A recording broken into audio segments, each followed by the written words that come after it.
Do you feel pressured to do it all? Are you feeling torn regarding finding ways to honor your culture, but also feeling like you have a limited capacity?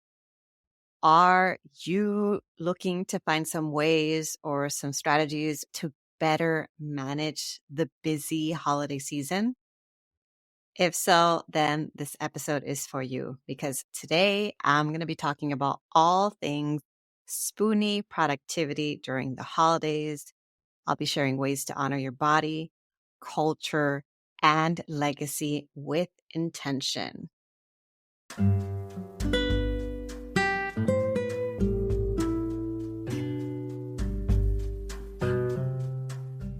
Welcome to the award-winning Grad School Femtoring Podcast, the place for first-gen BIPOCs to listen in on inclusive grad school stories and learn about personal development and productivity tips.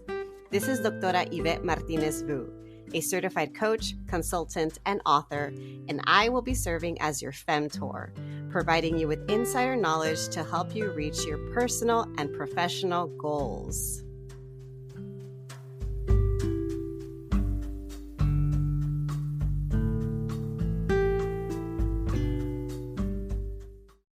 Welcome back, everyone, to another episode of the Grad School Femtoring Podcast. This is your host, Doctora Yvette.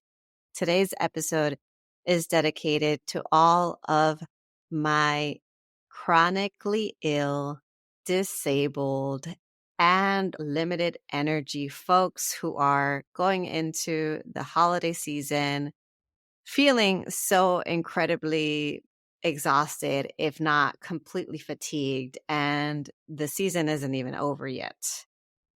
I feel like every single year for over a decade since I developed my first chronic illness, I have had so many mixed feelings about the holidays.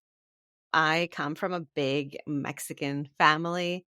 And so the expectation every year is to get together with everybody, not just my immediate family, not just my siblings, but also my aunts, my uncles, my cousins, everybody and their mama gets together for the holidays.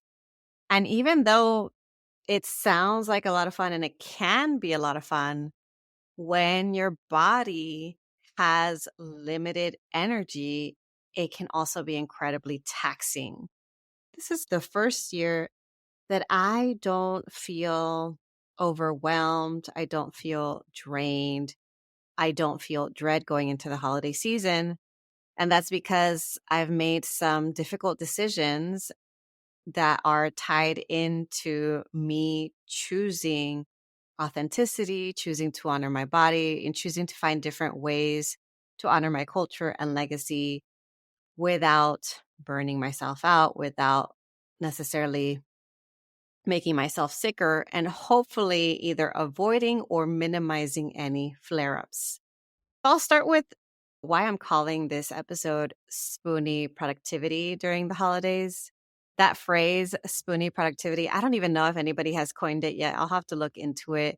But I imagine that when I write my next book, which will be part how-to, part personal development, and part memoir, it will have some sort of title related to that because so much of my life in adulthood has been shaped by experiencing chronic illnesses. Now that I'm aware of my neurodivergence, now that I'm aware of my high sensitivity, now that I am aware of being autistic, it matters even more to me to acknowledge that side of me. The word spoonie calls attention to this term that a lot of us in the chronic illness community associate with this metaphor of measuring capacity. I don't even know why it's spoons because it makes no sense. Why is it spoons versus forks versus knives? But in any case, thinking about someone who has an unlimited or perhaps larger number of spoons during the day, they can do a lot more with that versus someone with a small number of spoons associated with the amount of energy that you have in any given day, doing something that might seem not as important, might seem minuscule, might seem sometimes even like something you don't even think twice about. That one thing can take someone out who has limited energy. So I'm thinking, for example, you might be used to showering every day. And I am like that now. But at one point, I couldn't shower every day. I physically could not stand up while showering.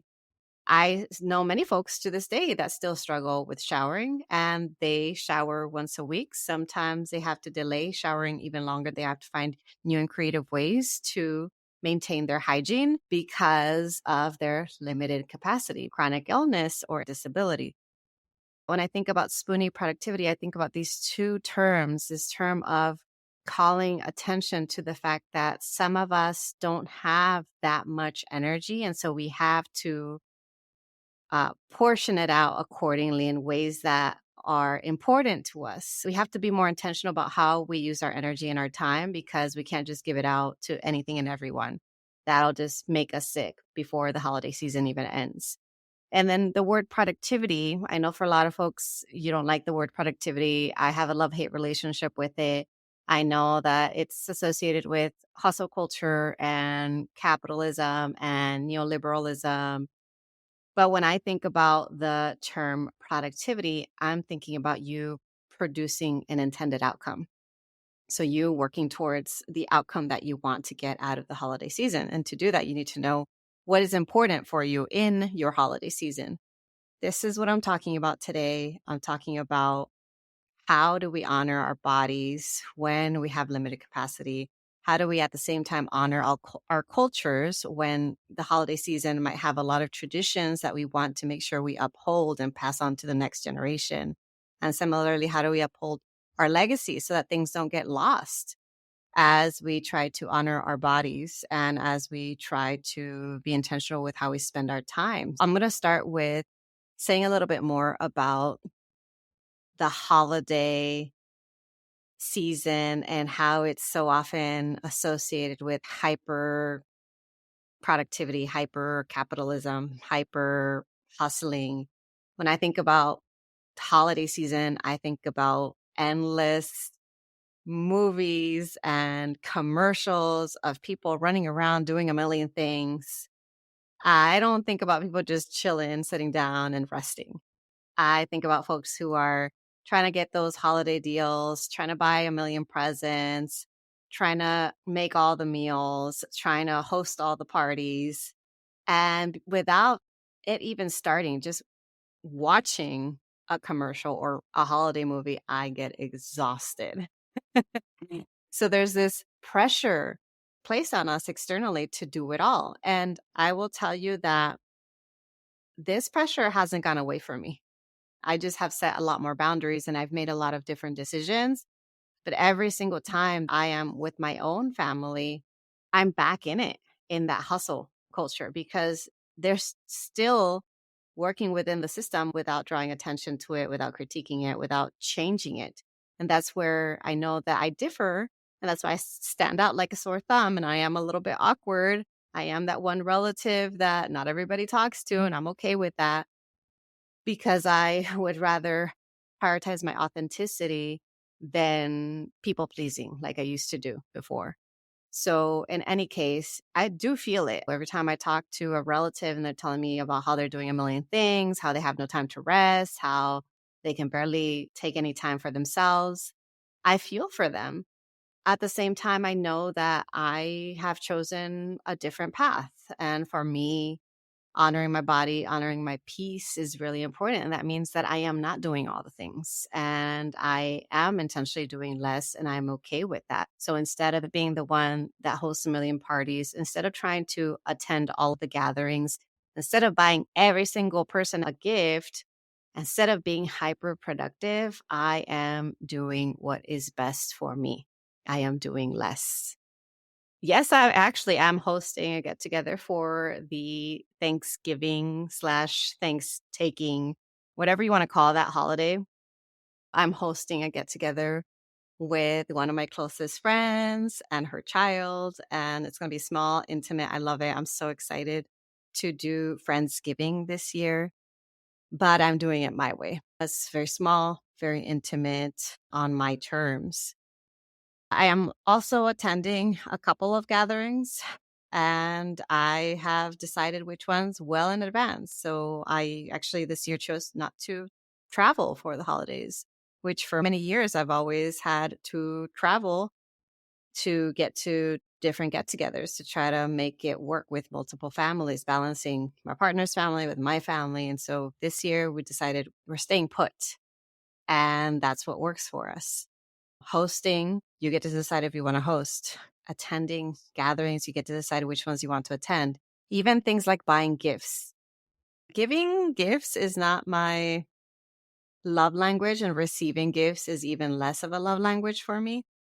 I overthink and overanalyze any gifts that I give, but I do try to prioritize giving gifts to children because for many people, especially those of us that celebrate Christmas, the act of gift giving is one of those exciting moments for kids. So I'm choosing who to buy gifts, but unlike my mother, which in my family, my mom is known as Santa Rosi because she is like Santa.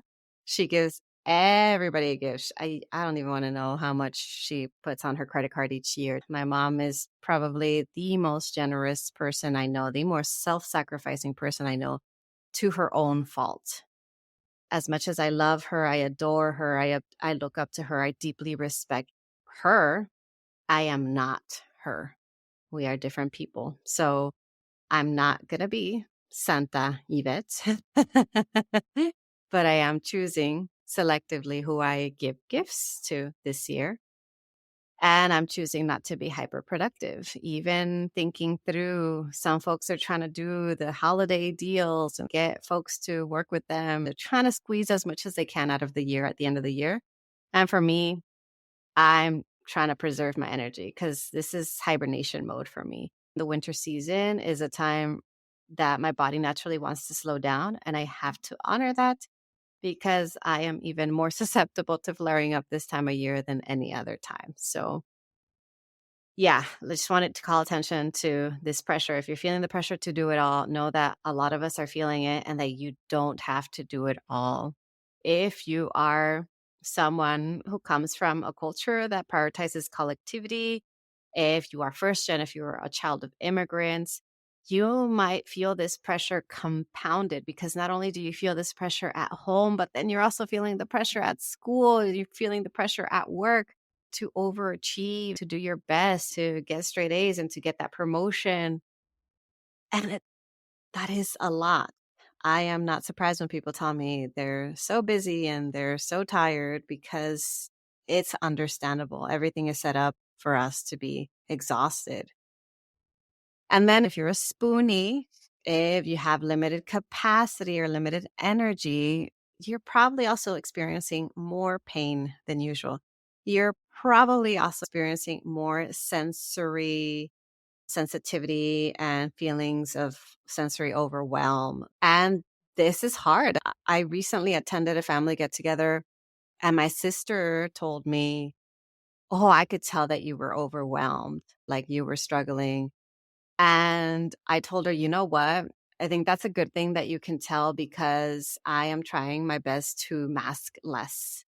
And as soon as I notice something, instead of just trying to push through, I'm trying to accommodate myself. And so it might seem more visible if I'm overwhelmed because maybe I'm wearing headphones or maybe I am choosing to take some time to be on my own to get some space, whatever I do to accommodate myself in public spaces. I do that now instead of trying to push through and then deal with the consequences later. For those of us that are spoonies, it's a harder season in general. Not only are there changes in our bodies because of the change in the weather, some of us are more sensitive to changes in barometric pressure. We might feel worse with cooler weather. It really depends. I know I'm sensitive to big changes in the weather, whether it's extreme heat or cold. Anytime there's a substantial shift, my body feels it. Keep in mind that the folks around you, even if you're not a spoonie, might be dealing with these challenges silently. Some folks don't accommodate themselves and don't do what they need to do to take care of themselves, because some folks don't even realize it. They're just so used to living in pain. They're so used to living in this hustle culture and being so busy that they don't think twice about the pain they experience regularly. It has become common, but it doesn't mean that it makes it okay. Now, let's talk about finding ways to actually honor your body, because I told you all the different ways that you could be impacted by the holiday season and by hustle culture and by this busy time of year. But what can you actually do about it? One thing that I recommend, and this is related to so many things, anytime someone's making a big decision in their life, I tell them, you need to figure out your non negotiables. The same is true about the holiday season. No matter what holidays you and your family celebrate, it's good to think about, what are my non negotiables right now? What are the traditions or activities that are incredibly meaningful to you that you want to keep doing? What are the things tied to your core values, culture, and legacy that are important to keep doing? One example for me is that I am big on authenticity. That is one of my core values. And this year, more than ever, it's important for me to prioritize spending time with people with whom I feel like I can be my full self around. I don't necessarily care for spending time with extended family members who I have never truly had a good relationship with. I've never had a genuine, real, honest conversation with them. So, it means that I might seem like a distant relative to some people, but to the folks that matter, they know that I'm there. They know that I'm going to show up. So, authenticity and carving out moments with folks who allow me to be my full self, that's really important. I also value peace and calm. And so, as much as I think it's important to maintain family traditions and certain aspects of our culture, I will also be the first one to critique it if it doesn't work, to critique it if it's patriarchal, if it's colonizing. So, for me, it's important to maintain traditions and also create your own traditions. With my kids, I do like to do holiday related events. I do like to maintain some of that wonder, fun, and joy of the holiday season. But I also have to keep in mind, I have chronic illnesses. I have long haul symptoms. I can't afford to get COVID again, or at least I really would not like to get COVID again. So, what can we do? Do we stay secluded in our whole house all the time? No, that's not realistic for us either. But it means attending fewer events, going at times when it's less crowded, setting aside time and activities with folks for whom the sacrifice is worth it. So that's how we're compromising. And so all this to say that I want you to think for yourself, not about what I'm doing, because you're not me. There's no cookie cutter way of working towards the outcome you want. Our outcomes for the holiday season are probably very different. Instead, think for yourself, what are my non negotiables this holiday season? What do I absolutely want to prioritize? And what would be okay to leave out this year? I've chosen to leave out a lot of things I did before because I felt obligated to do them. And then after developing long haul symptoms, I realized what truly mattered. That was a big reality check that I needed to be like, you know what? I don't need to do that. I don't need to see that person. I don't need to do things the way everybody else is doing. I need to find the things that work for me. I need to meet up with the people that love me and honor me, and vice versa. So, I also want to share some other ways for you to take care of yourself during the holidays. One thing that I recently did in my last trip is make sure when I travel in particular, but you can do this anytime, including the holiday season, is anytime you have big events coming up, make sure you schedule rest before, during, and after those big events. I'm trying to think back. Previous years when I was still dealing with internalized ableism, and that's not to say that I don't still deal with that. I do still deal with internalized ableism, but I'm working more and more towards reducing it. When it was much more prevalent, I just tried to do all the things. I was like, okay, I'll pay for it later, but whatever, I'm just going to do it. So I tried to do a million things per day. I had no boundaries. I just wanted to please everybody. And that meant that I would almost always get sick, like literally get sick, a cold, a flu. This is like before COVID started, getting bronchitis and all kinds of things during the holiday season. I would also flare up. I'd have the worst stomach issues. I'd get a lot more migraines. And I just normalized it. I thought, this is just what comes with it. And I have to deal with it. I would always say, just suck it up, just deal with it, just push through. I realized those internal sayings were not helping me. They were making me sicker. So now, instead of suck it up and push through, where can I schedule in rest? What can I let go of so that I can make time to rest? How can I make sure to reduce my likelihood of flare-ups? Those are the questions I'm thinking. How can I honor myself? How can I honor my body? What do I need right now to take care of myself? Because I sometimes forget when I get so caught up being with people. I forget to drink liquids. I forget to eat the foods that nourish me. I forget to get enough sleep. So I have to ask myself, what do I need? Where can I schedule in rest? Or what can I say no to say yes to myself? And that comes with setting boundaries too.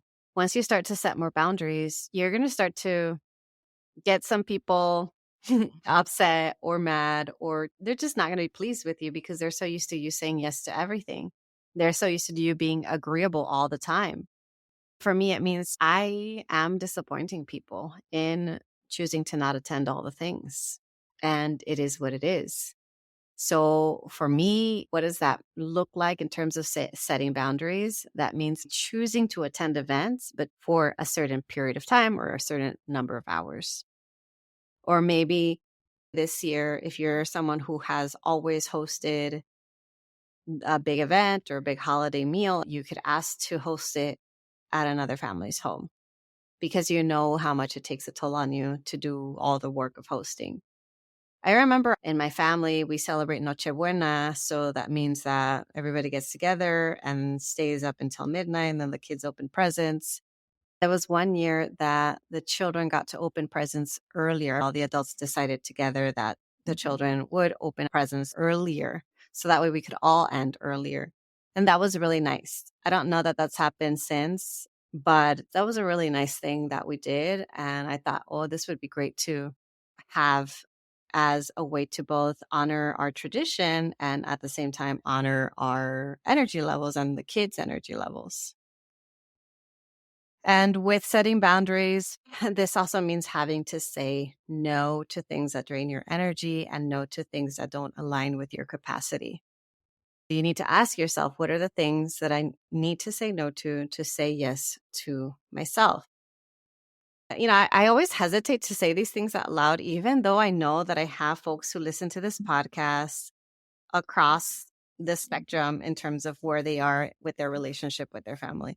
I have a complicated relationship with my family in that I am not no contact, but I'm not also the person that's there 24/7. I do have a geographic boundary around me, and I'm not super duper geographically close to them. I have a lot of boundaries around my family. I love my family members, and I'm close to a certain set of people, and they know who they are, and they know how much I love them. I know some of y'all are like completely in no contact with your family members. And I know some of y'all are so incredibly close to your family members. Like you're living with them, you love them, you adore them. No matter where you are on the spectrum, I get a little bit nervous saying this out loud. For me, this year, I decided, you know what? I'm saying no to the Thanksgiving holiday with my extended family all together. And I've chosen that because I just got tired of showing up every year to the same holiday. And the only thing that I could eat was the thing that I brought because I have my own food intolerances and dietary restrictions, and I don't expect anybody to make anything for me because of these restrictions. I know it's hard enough to make any meal for the holidays, but I got tired of not having options and then being around family members that I wasn't excited to be around, or folks who would make snarky comments or folks who would say things to my kids that I wasn't in agreement with. I just got tired of being around people who, even though they're blood relatives, felt like strangers to me.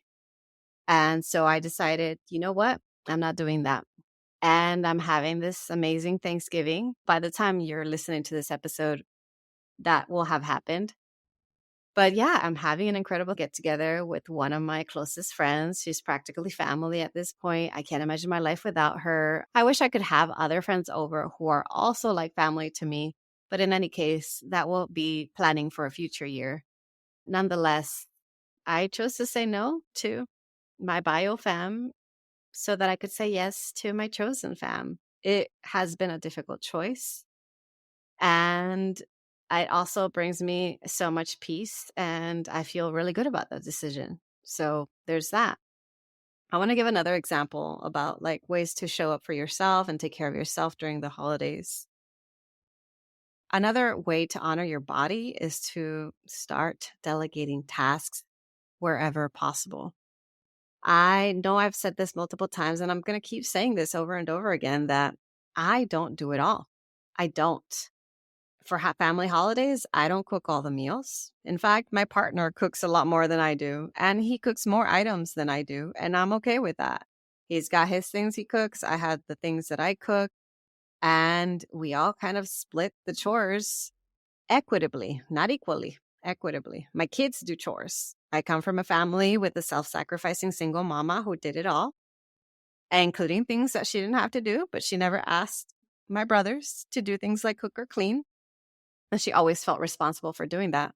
That is not the way that I'm raising my kids. I'm raising them to do chores, to cook, to learn basic life skills, and to learn about how we all help each other out. You can't just expect someone to do everything for you. Your mom's not going to do everything for you. Your dad's not going to do everything for you. We all have to do things for ourselves and for each other. So that's how I honor my body, is delegating wherever possible. It's important to remind you to ask yourself, what has happened in the past that stressed me out during the holiday season? What has happened in the past that made me sick or flare up? And is there any way that you can learn from that experience to do things differently this year? Especially if you are a spoonie, especially if you have limited capacity, you don't have to do things the way that other people do it. It is an incredible privilege to even be able to get up and walk. It is a privilege to be able to go out and attend a gathering. It is a privilege to be in community in person with others. And so if this year is a year that you only have the energy and the capacity to stay home and invite maybe a couple of loved ones who you love and trust, then so be it. Because we have to honor ourselves, especially if we want to be around for the long term. Now, I also want to mention the importance of finding ways to connect with our culture and our legacy, and to do it on our terms. As someone from a big Mexican family, food, traditions, legacy, that's incredibly important. But what happens when these traditions are in conflict with your existence and your ability to sustain yourself? For me, it has meant participating in traditions at my own pace. So instead of doing things in the big, grand ways that I once was able to do them, now it means doing them in smaller ways. That might mean making fewer dishes. That might mean engaging in quieter celebrations. That might mean having more intimate events. And that's okay. That might also mean adapting all the different traditions that you love and that you have from your youth or from your childhood, but adapting them in ways that fit your capacity. So, for instance, during the holiday season, one of the things that I have always loved to do, usually in October, is go to the pumpkin patch with my kids. I love it. And there's something about going out, choosing a pumpkin, walking around, getting some cider or donuts or whatever you can get. And for me, that means, yeah, I can't have much gluten. I can't have a lot of sugar. It impacts me, makes me really lightheaded. It's not great. So when we go out, instead of doing all the mazes and walking around a lot, it means I do what I can. I try to stay in the shade. I bring a hat. I maybe don't have any of the cider or the donuts, or I have this very small amount. I accommodate myself. And we go during off hours or dates that it's not as busy. So that's me adapting a tradition that has been fun and important to me, that's memorable for my kids. Similarly, I mentioned we celebrate Christmas and having the kids open up presents earlier. I love that. And that is something that we do now as well, as we make sure that the kids get presents and can open them at a time that works for us. My husband, he he grew up Christian and he did grow up celebrating Christmas, but he never grew up waiting on Christmas Eve till midnight to open up presents. So for him, he grew up first thing Christmas morning opening up presents. And so for us, we found ways to adapt so that way we are not having the kids open up presents too late where we're all really tired, or too early Christmas morning where I'm symptomatic and not feeling my best. You find ways to adapt to fit your needs. I really just want to remind you that you don't have to sacrifice your health and well-being to honor your legacy. You can gain so much in adapting and accommodating yourself, especially when you remind yourself that this is a way for you to do this long term, to make sure that you can preserve yourself so that you can be around for a long time. I would much rather do these smaller, more intimate, more intentional gatherings and events and be able to do this for as long as I can remember, and then do them for a short period of time, stress myself out, make myself sick. And the next thing you know, my lifespan is shorter than I hoped. And none of this is medical advice, right? So I'm not a medical doctor. You get to decide what you do in terms of how you nourish yourself, in terms of how active you are, in terms of what you do that you know that is going to prioritize your well-being. It is a reminder that these two things don't have to coincide. You don't have to sacrifice your health to have a good holiday season. You don't have to sacrifice your well-being to uphold your culture and your traditions. Now, the last thing I want to leave you with is that I think it's important to gently call yourself in when you notice your own tendencies to want to be perfectionistic or ableist during the holiday season, when you're like, oh no, it has to be this way, or oh no, I have to do it this way. I have to suck it up and deal with it. Call yourself in, remind yourself, do I absolutely have to do things this way? Do I absolutely have to be this stressed? Do I have to absolutely do all these things that I'm saying that I have to do? Because if you get really sick, everything else is going to go out the window, and you're going to be reminded that you don't have to do all of these things. Remind yourself that less is more. Things can be easy, that you can prioritize your peace this holiday season, that you can choose quality over quantity in terms of how many things you show up for, in terms of gatherings and all the things that you choose to do. And then, of course, I also want to remind you that it's important to reframe productivity as working towards the intentional outcome that we want. So what is it that you want this holiday season? Especially for my Spoonies, what is important for you? Is it to prioritize rest? Is it to prioritize connection? Is it to prioritize recovery? Is it to prioritize slowing down? Is it to prioritize reflection? Is it to prioritize moments with the people that matter most to you? You get to decide how to celebrate the holidays in ways that work in tandem with upholding your well-being, your values, and your culture. That's it for this episode. Please remind yourself that you don't have to succumb to all the external pressures. Some of them, of course, you might choose to because it's important to you. But everything that you do, remember you have a choice. And that at the end of the day, you want to make sure that you're okay this holiday season. I hope that you found this episode helpful. And as always, I'll talk to you all next time.